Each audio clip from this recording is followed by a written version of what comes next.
ദീപാവലിയിൽ റിലീസായിട്ടുള്ള സിനിമകൾ ഞാൻ ആദ്യം പ്രിഫർ ചെയ്ത് ശരിക്കും പറഞ്ഞാൽ ബൈസൺ എന്ന സിനിമയാണ്. ഒറ്റ കാരണം മാരി സെൽവരാജ്. പിന്നീട് നമ്മുടെ പെങ്ങൾക്ക് ഇഷ്ടമുള്ളതുകൊണ്ടാണ് ഡ്യൂഡിന് കയറിയത്. അങ്ങനെ ബൈസൺ കണ്ടിരിക്കുകയാണ്. മാരി സെൽവിന്റെ ഫിലിമോഗ്രഫി എടുത്തു കഴിഞ്ഞാൽ നമുക്കറിയാം പുള്ളിയുടെ പടങ്ങൾ ജസ്റ്റ് ഒരു ഫിലിം മാത്രമായിരിക്കില്ല, ഇതൊരു സ്റ്റേറ്റ്മെന്റ് കൂടിയായിരിക്കും ഫോർ ദ സൊസൈറ്റി.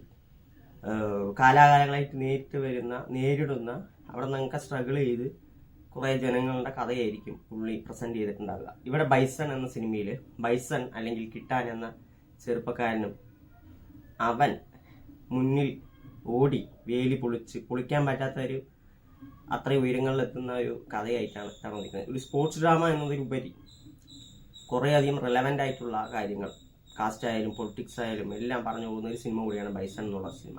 സിനിമയുടെ തുടക്കത്തിൽ നമ്മുടെ നായകൻ കിട്ടാൻ ഇന്ത്യൻ ടീമിന് വേണ്ടി ജേഴ്സി അണിഞ്ഞിരിക്കുകയാണ് കബഡി പ്ലെയർ ആയിട്ട്.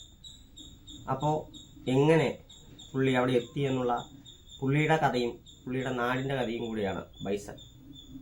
ആ ഒരു ഗ്രാമത്തിൽ എന്ന് പറയുന്നു കഴിഞ്ഞാൽ എല്ലാം ഒരു ഭയങ്കര ഡിസ്ക്രിമിനേഷൻ അനുഭവിക്കുന്ന ഒരു സംഭവം. പുള്ളിയാണെങ്കിലും അവിടുത്തെ ജനങ്ങൾ പരസ്പരം തമ്മിത്തല്ലി, നമ്മുടെ പല പാലക്കാടൻ ഭാഷയിൽ പറയുകയാണെങ്കിൽ ഡെയിലി ചണ്ടയും വെക്കാമെന്ന് പറയില്ലേ, ആ ഒരു ഇതാണ് അമീർ ചെയ്ത ക്യാരക്ടർ. ഗംഭീര ഒരു ക്യാരക്ടറാണ്.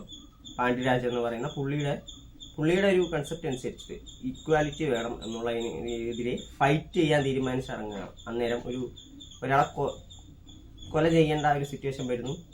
ആ പുള്ളിയുടെ ഈ ചേട്ടനാണ് ലാൽ ചെയ്ത കഥാപാത്രം. അങ്ങനെ ഈ ഒരു ഇഷ്യൂ ഇവരുടെ വെഞ്ചൻസിലൂടെ തുടങ്ങി പരസ്പരം രണ്ട് ചേരിയിൽ ആളുകൾ തിരിയുകയും പരസ്പരം തമ്മിത്തല്ലി വഴക്ക് കൂടി ആകെ ആ നാടിന്റെ അവസ്ഥ എന്ന് പറയുന്നത് ഒരാൾക്ക് പുറത്തിറങ്ങാൻ പറ്റാതെ ഒരു കാര്യം ഫ്രീഡത്തോടെ ചെയ്യാൻ പറ്റാതെ പോകുന്ന ഒരു സിറ്റുവേഷൻ വരെ എത്തിച്ചേരുന്നതാണ്.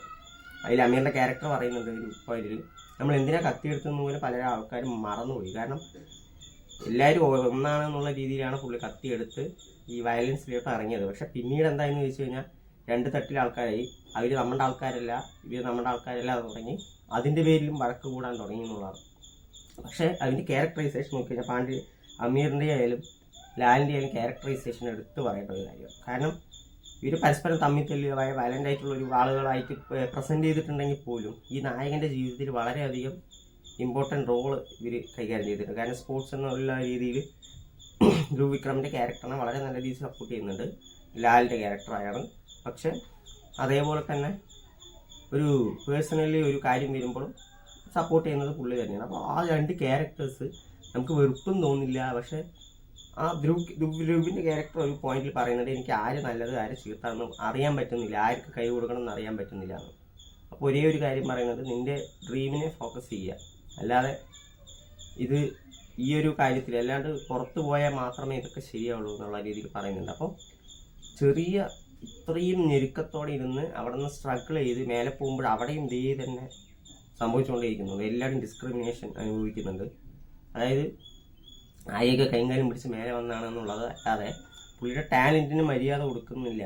അങ്ങനെ ഓരോന്നും സ്ട്രഗിൾ ചെയ്ത് പുള്ളി ഒരു ലെവലിൽ എത്തുന്നുണ്ട്. അതാണ് ഈ സിനിമ ബൈസൺ എന്ന് പറയുന്ന സിനിമ. ഞാൻ പറഞ്ഞ പോലെ ഭയങ്കര ഗംഭീരമായിട്ടുള്ള വിഷ്വൽസും കൂടെ ഈ സിനിമയ്ക്ക് ഈ ഒരു മുതൽക്കൂട്ടായിട്ടുണ്ട്. പുള്ളിയുടെ കിടിൽ ഫ്രെയിം സെറ്റിംഗ് ആയാലും മ്യൂസിക് നിവാസ് കെ പ്രസന്ന എന്ന് പറയുന്ന പുള്ളിയാണ് ചെയ്തിരിക്കുന്നത്. എനിക്ക് മ്യൂസിക് നന്നായി ഇഷ്ടപ്പെട്ടു. പിന്നെ നിറയെ ഗൂസ് ബംപ് സീൻസ് സിനിമയിലുണ്ട്, നമുക്ക് ഭയങ്കര ഇൻസ്പയറിംഗ് ആയി തോന്നും. പിന്നെ പശുപതിയുടെ ക്യാരക്ടർ നന്നായി പുള്ളി ചെയ്തിട്ടുണ്ട്. പിന്നെ രണ്ട് ഫീമെയിൽ ക്യാരക്ടർ ജിഷ വിജയൻ, നമ്മുടെ അനുപമ പരമേശ്വരൻ, രണ്ടുപേരും അത്യാവശ്യം നന്നായി തന്നെ ചെയ്തിട്ടുണ്ട്. അപ്പോൾ ത്രൂ ഔട്ട് ഇതൊരു സ്പോർട്സ് ഡ്രാമ എന്നതിലുപരി ഞാൻ പറഞ്ഞ പോലെ സോഷ്യലി റെലവൻ്റ് ആയിട്ടുള്ള ഒരു കാര്യം കൂടെ സംസാരിക്കുന്നുണ്ട്. ഇതിനകത്ത് പൊളിറ്റിക്സ്, കാസ്റ്റ് എല്ലാം പറഞ്ഞ് ഒരാൾ മേലെ കയറി വരുമ്പോഴും അല്ല അവരോട് പുച്ഛമാണ് ആളുകൾക്കുള്ളത്. കാരണം റിസർവേഷൻ അങ്ങനെയെന്നൊക്കെ പറഞ്ഞ ഒരു കാര്യങ്ങളൊക്കെ ഉണ്ട്. അത് വളരെ നല്ല രീതിയിൽ കൺവേ ചെയ്യുന്ന രീതിയിൽ പ്രസന്റ് ചെയ്തിട്ടുണ്ട് മാരി സെൽവരാജ് ഈ സിനിമയിൽ. എനിക്ക് ഈ സിനിമ ഭയങ്കരമായിട്ട് ഇഷ്ടപ്പെട്ട ഒരു സിനിമയാണ്. മാരി സെൽവരാജിന്റെ സിനിമകൾ ഇഷ്ടപ്പെടുന്ന ആളാണെങ്കിൽ നിങ്ങൾക്ക് തീർച്ചയായിട്ടും ഈ ഒരു സിനിമ ഭയങ്കര ഇൻസ്പയറിംഗ് ആയിരിക്കും. ധ്രുവ് വിക്രം ഗംഭീര പെർഫോമൻസ് തന്നെ ചെയ്തിട്ടുണ്ട്. പുള്ളി നല്ല എഫേർട്ട് എടുത്തിട്ടുണ്ട് ഈ സിനിമയ്ക്ക് വേണ്ടിയിട്ട് നമുക്ക് ഫീൽ ചെയ്യും പടം കാണുമ്പോൾ തന്നെ. സോ ബൈസൺ തിയേറ്ററിലുണ്ട്, പോയി കണ്ടിട്ട് നിങ്ങളുടെ അഭിപ്രായങ്ങൾ കമൻറ്റ് ബോക്സിൽ അറിയിക്കുക. ബൈ.